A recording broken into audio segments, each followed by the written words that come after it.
When it comes to being adventurous, people often forget how much fun you can have in your own. Sydney motorists are paying the price more than ever by driving to work during the week. Humans and snakes bump into each other more. Staying competitive is not only a key component of any successful small business.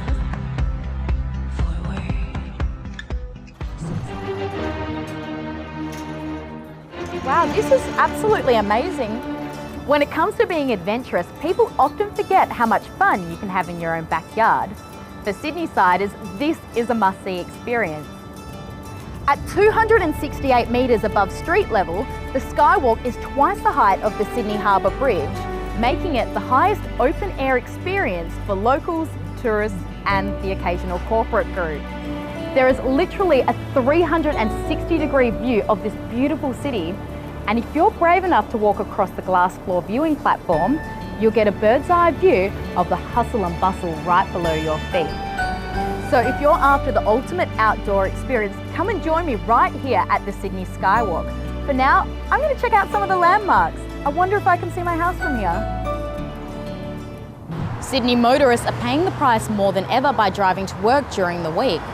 It comes as the harbourside city ranked 4th as the most expensive CBD parking across the globe. With virtually no on-street parking in the main financial district, a series of policies and taxes have been designed to limit the amount of traffic. On average, Sydney-siders are paying $29 per hour to park in the CBD, and if you overstay your welcome at the Westfield, it could set you back a whopping $90. It has also been reported that the Sydney City Council is making over $800,000 per week in parking fines alone. So next time you get behind the wheel for work, perhaps it's time to reconsider your method of transportation. Jayde Cotic, reporting in Sydney. Humans and snakes bump into each other more than you think. So what would you do if you came face to face with one? I mean, besides running, screaming, or attempting your own episode of Bear Grylls' Man vs. Wild? Well, if you know anything about snakes, you would know that they're more afraid of you than you are of them. And the best thing to do is to stand very, very still and they'll just slide away. Most large snakes are actually quite harmless. Like Olivia here, she's an olive python at the Sydney Wildlife Zoo in Darling Harbour. When she's fully grown, she'll actually get to a whopping 4.5 metres. Can you believe she's not even grown yet? Now, most olive pythons, they can climb trees, but they prefer to stay close to the ground looking for some delicious food like lizards and mice. Let's go to Mel now. She's a keeper here and she's going to tell us a bit more about Olivia and the olive pythons. Hey Mel. Staying competitive is not only a key component of any successful small business, it is also one of their biggest challenges. To remain ahead of the competition, small business owners need a simple yet creative tech-savvy strategy. A common mistake small business owners tend to make is not using social media as a marketing tool.